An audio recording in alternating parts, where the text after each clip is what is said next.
Okay, I am here on day 3 in our study packet, the math part. And we always begin with math windows. I don't think you can see where I am. Here I am. Math windows. Too much light.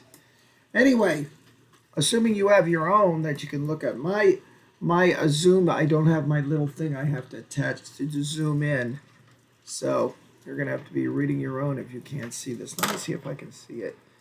If it's on a big screen, it's going to be hard to see. Anyway, I don't have my Zoom here, so I will, if you have your own, you should be looking at your papers, or at least looking on your screen of what I sent for the papers. And I'll read mine. Last week, Carla exercised every day for the following number of minutes each day. So she's exercised 42 minutes one day, then 54, then 62, then 40, then 57, then 50, and 38. What was the average number of minutes that Carla exercised per day last week? Now, the average is a number that's kind of in the middle of all these numbers. It's in the middle, but it might not be exactly the middle. Okay, so the smallest number here is 38. And the biggest number is 62. Now, if I subtracted 62 and I subtracted 38, I would get 24. They're 24 apart, 38 and 62. So halfway between them, in the middle between those two numbers, would be, since it's 24 apart, it would be 12 apart. If I did 62 take away 38, I would get 24. Now, half of that, the middle of that would be 12. So if I do 38 and add 12, that should give me the middle. 38 and 12, if you use your calculator, or if you know how to add, 8 and 2 is 10, put down the 0, carry the 1. 3 and 1 is 4, and 1 is 5, is 50. Now, 50 is in the middle of those numbers. But it's not exactly the average. It might be the average, but suppose the other numbers are all like around 60 and 61, and 38 was all by itself as a small number. Then the average is not going to be 50. The average is going to be close to 61, because most of the numbers are really 61 or 62.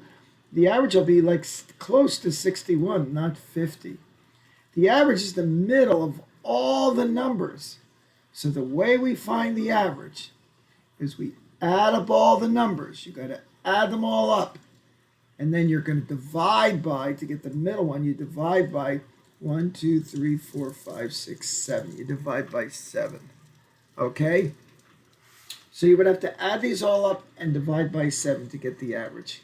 So do that and see what you get. Okay? I am going to do it real quick in my head. I'm going to pick 50 as an average. And if it's below 50, I'm going to subtract it. If it's above 50, I'm going to add. Now, you would be using your calculator. Well, maybe I should use the calculator then. Oh, but I don't have a calculator here, do I? I'd have to put my calculator on the thing. Well, you work on it. And I'm going to go get my calculator real quick. I don't even know where I have it. Oh, you know what? On my phone, of course. Here I go. My calculator's on my phone. So let me get my phone. Calculator. Right there. Okay, can you see my calculator? Well, I guess you might see it. So I'm going to add these numbers. 42 plus 54 plus 62 plus 40 plus 57 plus 50 plus 38. Now, if I put divides by 7, 1, 2, 3, 4, 5, 6, 7, is it going to divide the 38 by 7 or the 343? I hope, let's see what it does. Divide by 7. Yeah, it didn't do that. It only added, what it did was divided 38 by 7 and then added all those numbers. I don't want it to do that. I want it to add first. I'm going to go back here. I'm going to put equals. Now I got 343. Now I'm going to divide by 7. Aha. And what does it come up with? 49. So you got to be careful there. How do I know it's wrong? Well, my first number was over 300. Can the average of these numbers be 300? No, the average has to be somewhere in the middle of them. It has to be, like I said, close to 50. And it was. It was 49. 50 was in the middle of the two, the biggest and the smallest. 49 ends up being the average. Okay? Solve. Okay. -1 minus +5. So -1. So you're on a number line here. And you're at -1. And you're going to subtract +5 means subtract 5, which means you're going to go 5 that way. So you're going to, let me put some other ones here. That's -2, -3, -4, -5, -6. So I'm gonna subtract 5. I start at -1. I'm gonna go 5 more. 1, 2, 3, 4, 5. -6. -1 minus a +5. Now, if this had said minus a -5, we would have gone this way, but since it says -5, that means we would have had to turn around and go that way, 5. If it says -5, it's the same as +5. And that would be 5 minus 1, 4. But it doesn't. It said minus a +5 is -6. Okay? We're going to do more work with adding and subtracting negative numbers later. Okay, this one. Solve for x. You want some number that you multiply times 6 and add 7, you get 37. How would you get that? Well, if you don't know algebra, you know what you do? You just try some numbers in there. If x is 1, 6 times 1 is 6, and 7 is only 13. It's way too small. You want 6 times some number. If you add 7 to it, you get 37. Hey, if you don't add 7, what would you get? Before you add 7, what is 37 before you added the 7? You just take 7 away. It would be 30, right? Before you added the 7, this side would be 30. So 6 times some number is 30. 6 times what is 30? 6 times 5, right? You can figure this one out just by thinking or trying some numbers. If you try some numbers, you can figure it out. So if you don't know algebra, you could still get the answer for this just by trying numbers and thinking what makes sense. Okay, so this means 6 times some number, and then you add 7, you get 37. How do we solve with algebra? Well, an equal sign is like a wall, and everything on this side of the wall is the same as this side of the wall. So if we do something to one of the sides, we have to do something to the other side to keep them equal. So what I want to get to is I want to end up with x equals some number. So I want to get rid of these and end up with just an x. So what I'm going to do first is get rid of this 7. This says 6x plus 7 equals 37. I can get rid of this 7 just by subtracting 7. So I'm going to subtract 7 first. I got 6x plus 7. I'm going to subtract 7. If I subtract from this side, guess what? I have to subtract from this side. Okay, you have 6x plus 7 minus 7. That means you have 6x. Because these two cancel out. You add 7 and you subtract 7. So this disappears. 6x equals, what's 37? Take away 7. 30. So now you have 6 times some number equals 30. If I divide by 6, this means divide. If I divide by 6, this will give me 1x. 6 into 6 goes 1. And x is the same as 1x. That's the same thing. So I'm going to have to divide this side by 6. 6 into 6 goes 1. But we don't write the 1 in front of 1x. We just leave the 1 off. 1x equals what? 30 divided by 6? If you put in your calculator. If you don't know, you could always do 30 divided by 6, right? 30 divided by 6. Okay, for you people don't know multiplication. 30 divided by 6 equals 5. That's how you solve it using algebra. But you could have solved this without algebra, just thinking of a number that when you multiply by 6 and add 7, you get 37. Okay? Okay, last one. Solve 4 to the third. What does that mean? What does that little number mean? That means you take 4 and you multiply it times itself three times. 3 times you multiply 4. It's not the same as this. 3 times 4. 3 times 4 is 12. We don't want that. We want 3 4s multiplied together.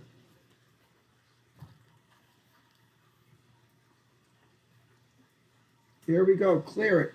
We want 3 4s multiplied together. We want 4 times 4 times 4 equals 64.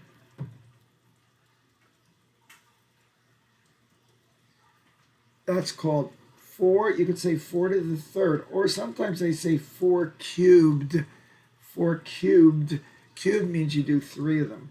If they say squared, it means you do 2 of them. But cubed means 3 of them multiplied together. Okay, all this stuff, don't worry, we'll get it later in our later lessons. You don't have to know it now. But if you know it some, or if you remember it some, that'll really help. Okay, we're going to move on. Okay, this day's lessons is about word problems, which is very important because word problems is what it's all about. We're going to be doing word problems on the HiSET. So, I was going to skip this page and let you read it on your own. But you know, it does say some important things that I didn't think were that important until I read through them. I said, oh yeah, it's good to know that. Solving word problems can be tricky, especially if you have to use a formula or complete several operations in order to find the answer. Use the following steps to help you work through word problems. Okay, so I think I never use steps, I just do it. But you know, I guess in a way I'm using steps. So let's look at their steps and see what they say. What is the question asking me to find? Okay, sometimes you make a mistake because you find part of the answer and you think, okay, I got an answer, that's it. Always make sure that what you find in the end is what you're looking for, okay? Make sure you have the right unit. Like sometimes you might find an answer, you might find it in inches, but the question says how many feet. So then you have to go a little further to find out how many feet it is, even if you find it in inches. Or the question might be about 2 people, Jim and Mary, and you figure out Mary's age, but the question then is, what is Jim's age? You figured out one person, you have to find the other person's age. So you always make sure you understand the question. Always go back and check at the end that you figured out the answer to the right question, and you didn't figure out an answer to a different question. Okay, step 2.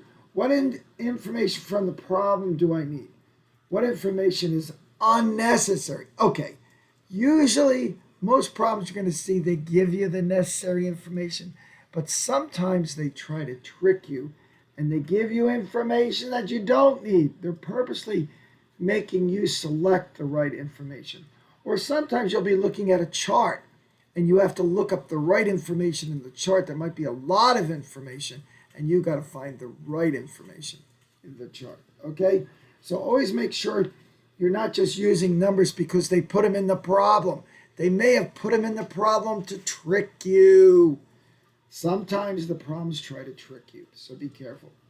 Which operation do I need to perform? Addition, subtraction, multiplication, or division? Do I need to do more than one operation? Okay, I'll bring you something to drink in a little bit. I Okay? want juice. Again? Yeah, because I'm thirsty. Okay, I'll bring you an orange juice in a little bit, sweetie poo. That was Adelina. Okay, anyway, when I find students who make mistakes, often are just guessing. I'm going to add. I'm going to subtract. No. Your mind somehow has to tell you which is what you want to do. I know that sounds kind of hard. Like, well, what if your mind's not telling you what to do? Well, that's why we practice these. Because by practicing them, after a while, your mind starts telling you when to add, when to subtract, what kind of problem is multiplying, what kind of problem is division, right? If a pencil costs 7 cents and you want 5 of them, Are you going to add 5 and 7? No. That tells you that you're going to have 5 sevens. 7 plus 7 plus 7 plus 7 plus 7. That's multiply. 5 times 7. After a while, your mind will just tell you right away. You don't even have to think twice. But in the beginning, you might be guessing some because you get nervous. That's why we want to work on our word problems. What is my solution? Well, of course, you want to put your answer down. Does my answer make sense? That's a good step at the end. Does it make sense? Like when I found out the average using my calculator for those 5 numbers, and the average was 300 and something, and the biggest number was 62. Duh, that's a wrong answer. Because how could the answer be bigger than the biggest? The answer is supposed to be in the middle of all the numbers. So, anyway, does your answer make sense? That's always good to do because that shows that you're understanding what you're doing. Okay, so they give us an example here. To cover a sofa, Sophia, her name's like Sophie, isn't it? Needs 12 yards of fabric that cost $14 per yard. How many yards does Sophia need for 3 sofas? So she's going to make 3 sofas. So she needs 12 yards for 1 sofa. And she wants to do 3. So she wants to do 12 and 12 and 12. What information did they put that we didn't need? How much it cost? Do we need to know how much it cost? No. So they did try to trick us. Some people might say, I'm going to add 12 and 14 and 3. No. 14 isn't even, we don't even need it. We don't need to know how much it costs. We just need to know that there's 12 yards and we're getting 3 sofas. Now you could solve this by doing 12 plus 12 plus 12. Or you could do it by saying, that's multiplying 3 times 12. Either way, the answer comes out to 36. On your calculator, you could do this or this. Or, if you know multiplying 3 times 2 is 6, 3 times 1 is 3. Or 2 plus 2 plus 2 is 6. 1 plus 1 plus 1 is 3. Too easy, right? Does that make sense? Well, let's see. 36. Each one is 12, and she wants to make 3. She's not going to need that much. That sounds way too much. It sounds about right. It's got to be bigger than 12. That's 1. So it sounds right. 4, can't be right. They divided by 3. How could she only need 4 yards? She won't even be able to make 1 sofa. It's got to be bigger than 12. Anyway, that's how you do it, okay? So now we're going to go to our actual problems. How much more time are we up to? We're probably going to have to break this into 2 parts, but let's start doing some right now. How many problems do we give us? Now, why are we up to number 9? Whatever happened to 1, 2, 3, 4, 5, 6, 7, 8? Oh, I skipped a page. That's what happened. Boy, we got a lot of problems here. Okay, now, how do I recommend you do these? I recommend you do it, you find the answer, you check in the back the answer column. I don't think I brought that here, but you have an answer thing in the back. Well, I have some of the answers here, right? Check. If you got the right answer, then just go to the next one. You don't even have to, you can skip the part in the video, right? So I want you to pause the video before you do the problems, if you think you might be able to do them yourself. Any problem you can do by yourself, good. You get the right answer, good. Go on, go on. You don't have to watch me, and you shouldn't watch me do it before you try it, okay? This is good practice for you. This is how you're going to beat the test, is by practicing on your own, and then only check my answers if you're having trouble, okay? So I will slowly work through them, but at any point, pause it and do it yourself. Pause it and do it yourself. I'm not going to tell you when to pause. You shall, well, hopefully I won't keep telling you when to pause. You should remember on your own, pause before you do it. I'm just going to work my way through all the problems. You can view my answers as much as you need, okay? And that way you can stop if you're not sure and do it over. And by the way, if you still don't understand one after you've watched it and still don't understand, save it for the real class, okay? When we meet, tell me which problems. Could be I'm making a mistake. Could be they made a mistake, right? So make sure if you're not sure, write down that number or circle it or do something. I know you might not be writing on this paper. If you didn't print it out, you might be just writing on scratch paper. But still have a way to save it so you can ask in real class. Okay, here I go. Peter wants to repaint his 700 square foot apartment. He calculates that he has has 3,500 square feet of wall space to paint. He won't paint the floor or ceiling. If each gallon of paint covers 350 square feet of wall space, how many gallons will Peter need? Wow, sounds like a lot of numbers. Okay, now it says 700 square foot apartment. What does that mean, 700 square foot apartment? That's an expression. I didn't know what that meant when I was your age. I'm assuming most of you guys are like in your 20s, right? I'm assuming that's how old most of you. Some of you guys might still be teens. And maybe there's somebody over 20s. But when I was your age, I really didn't even know what that meant, a 700 square foot apartment. What it means is if you measure the area of the floor space, each floor, you measure the area of each floor and add up all the rooms in the house, it comes to 700. Okay, now, how do you add a room? Well, let's say you had a house like this, okay? And let's say this is your living room, right? And let's say your living room was 10 feet by 6 feet, okay? 10 feet wide and 6 feet long. That would be 6 times 10, 60 square feet, okay? That would be 60 square feet. I think most rooms are bigger than that. Let's see, this kitchen I'm sitting in, that's about, 15 feet by 10 feet. This room is like about 150 square feet. It's just a kitchen. Anyway, if you add up all the rooms, it comes up to 700 square feet. But we're not painting the floors, or the ceilings would be the same, right? We're not painting the floors or the ceiling. We're painting the walls. So we don't even need this 700. We need this number. 3,500 square feet of wall space to paint. Okay, he won't paint the floors, so we're not going to worry about that 700. We're worrying about this 3,500 square feet of wall space. Now, when you buy paint, they tell you on the paint can how much it covers, because you got to know how much paint to buy. This one covers 350 square feet, a gallon of paint. So you're going to need a lot. In fact, you need 3,500 square feet of wall, and each paint can covers 350. So how many paint cans are you going to need? One is 350. Two of these would be 700. You're going to need a lot. You got to make up the 3,500. Do you know how to get from 350 to 3,500? You multiply by what? By 10. If you multiply by 10, you just put a 0. That would give it. What you're going to do on your calculator, though, is there's 3,500. I lost my calculator. Where is it? Okay, clear it.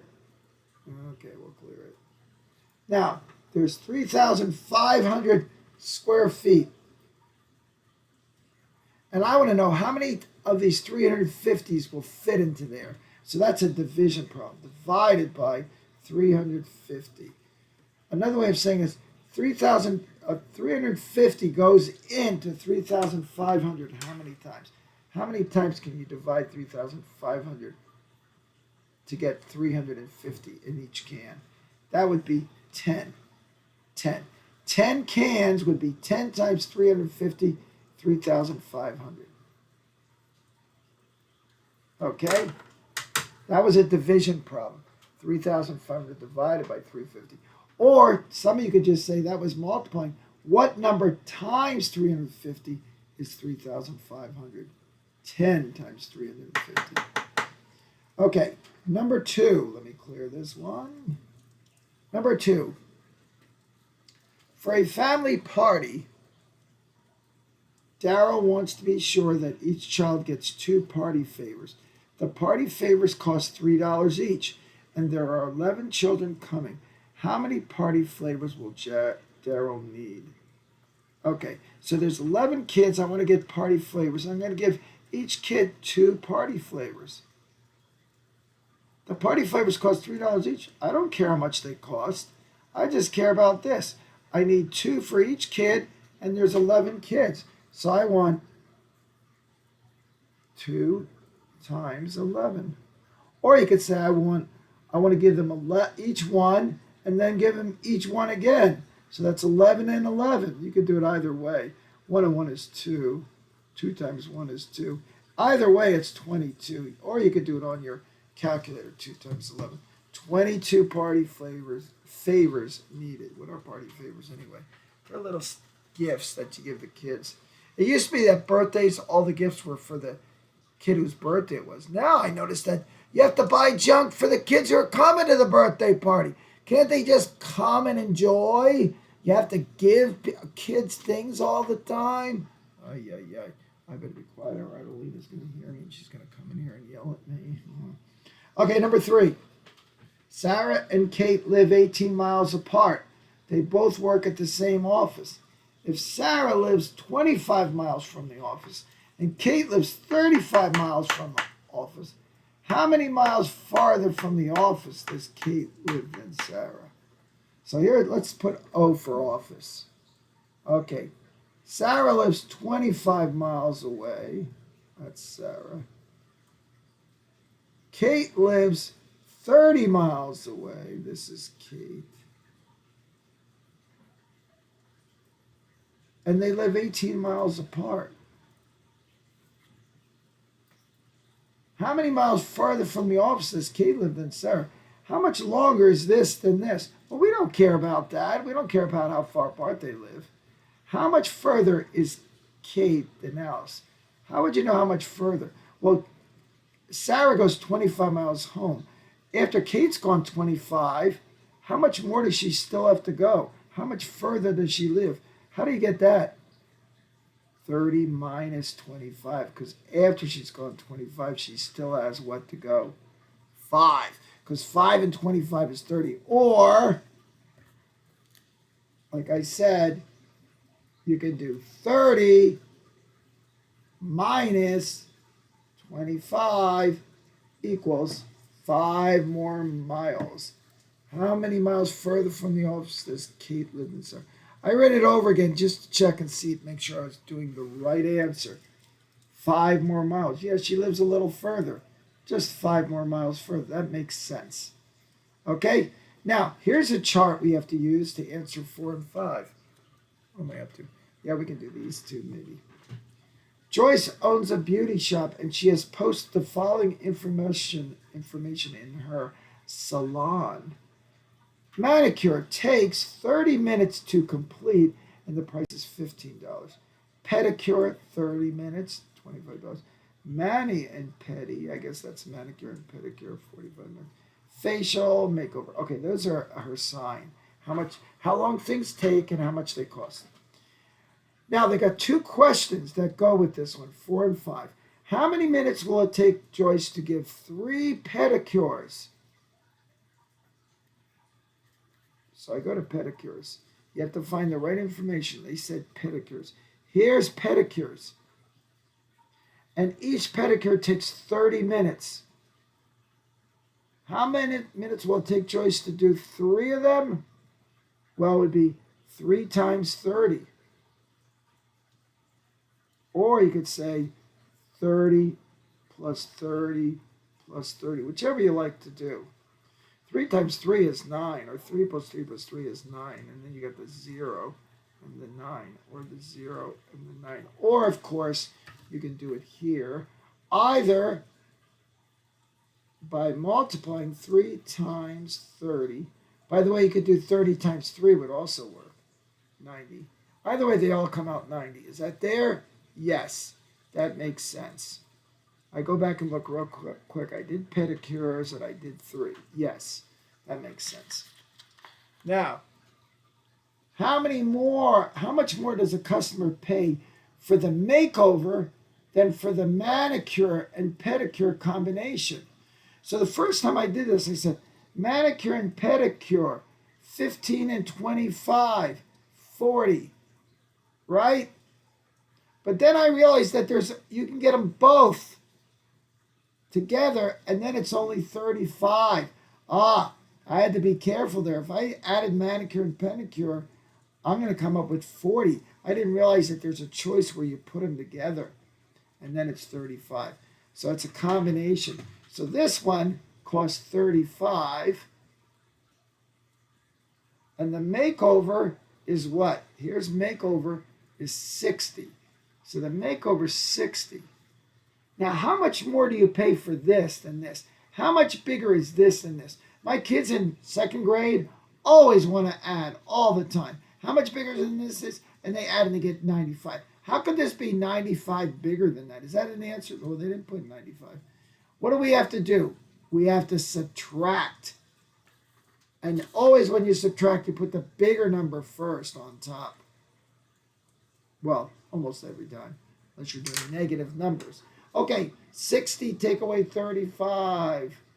60 minus 35 equals 25. Does that sound right? Yeah, that's about 25 more dollars. Is that there? Yes, it is right there. See? Okay. Okay, I'm up to 30 minutes. I guess I'll do these three, and then I'll do the rest, the next page, on another video, because we got quite a lot more to do. Okay, let's finish this up there. We got three more. Here we go. Carol made 9 gift baskets from apples, oranges, and grapefruit. She started with 72 apples, 36 oranges, and 18 grapefruit. She divided each kind of fruit evenly among all the baskets and had no fruit left over. How many oranges did she put in each gift basket? Okay, first of all, I don't have to figure out the apples and the grapefruit. I just have to figure out the oranges. How many oranges?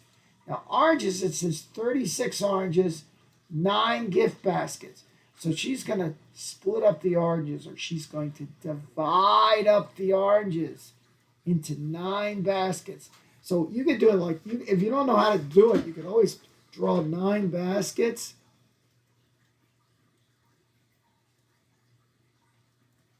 And you can split up 36 oranges. So you go like this.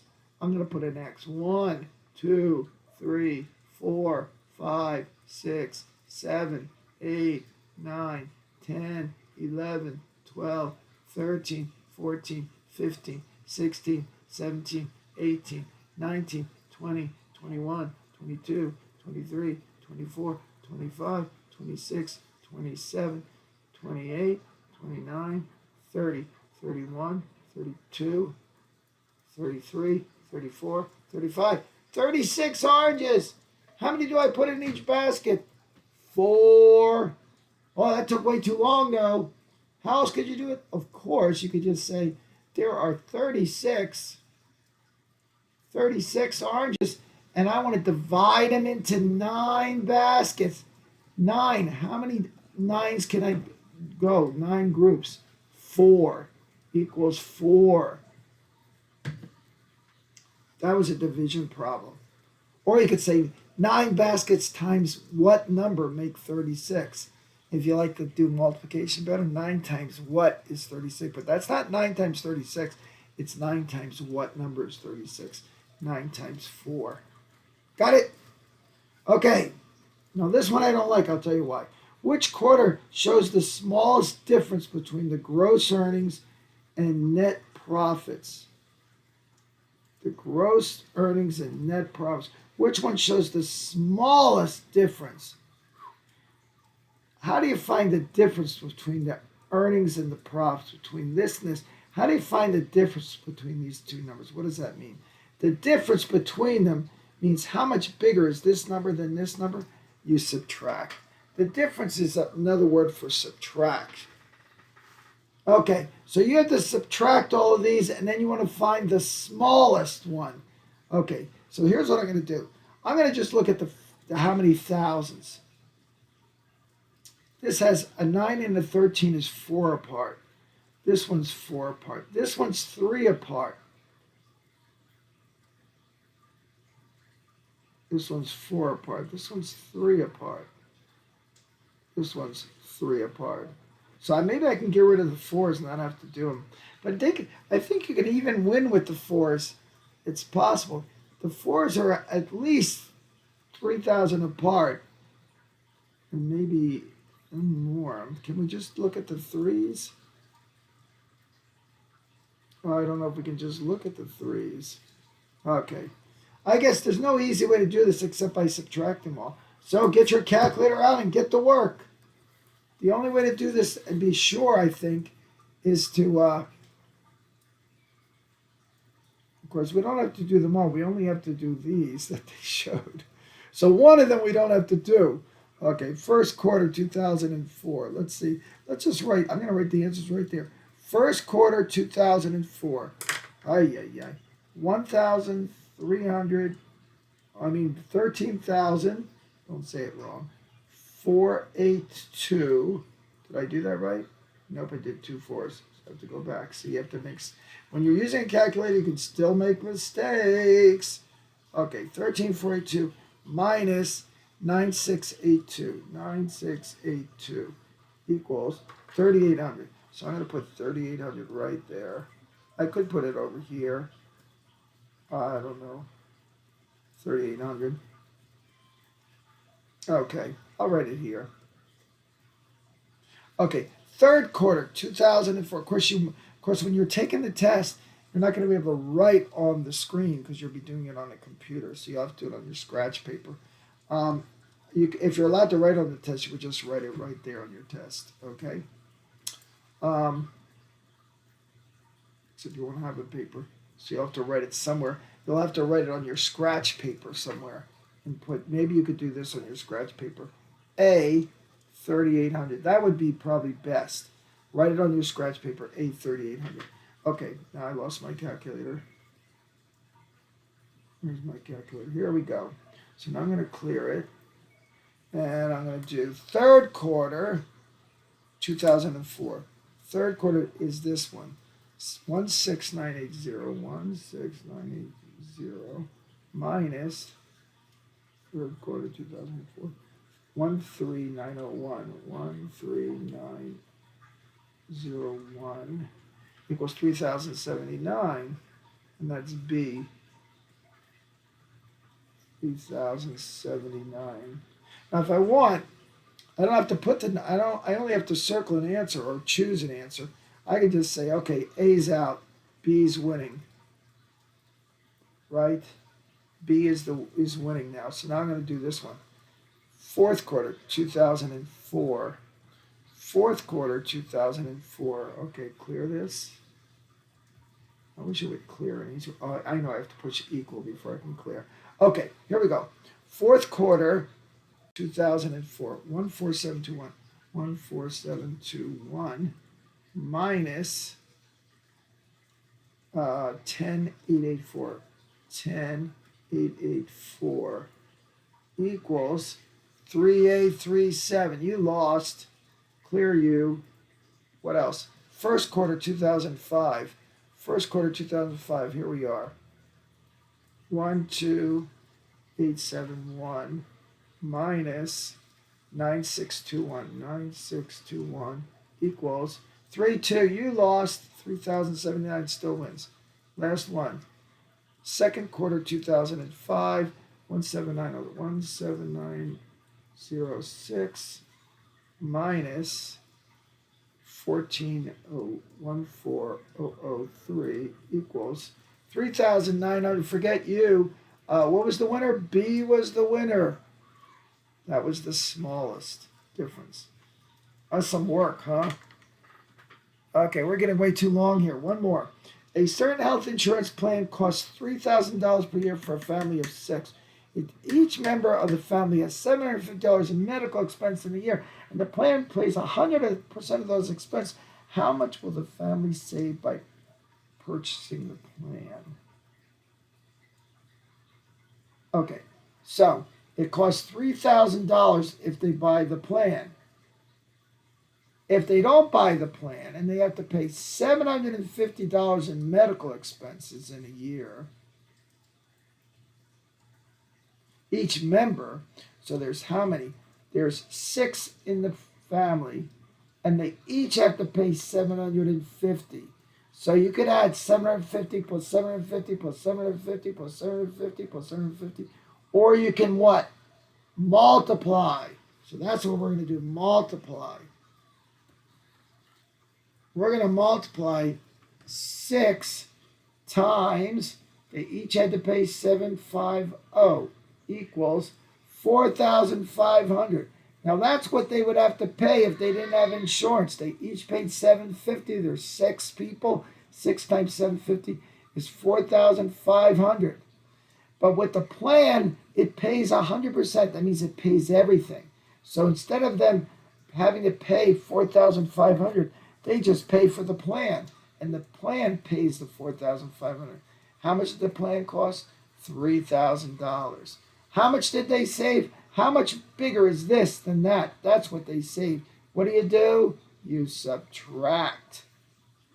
How much more did they pay? How much more would they have to pay if they didn't have the insurance?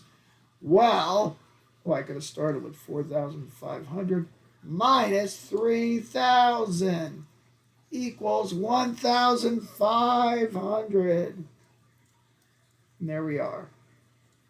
Okay. Now again, I hope you're doing the problems, trying them before me, checking the answer, and then if you got it right, don't you skip my solution. Keep going until you get one wrong and you're not sure why you got it wrong. If you're not sure when you got it wrong, then watch my solution. Okay? If you're able to do without watching any of my solution, guess what? You're like ready for the test. You're going great. Okay? Okay, I will see you on the second part of this. I'm going to break it up so we can do it on 2 parts. Adios.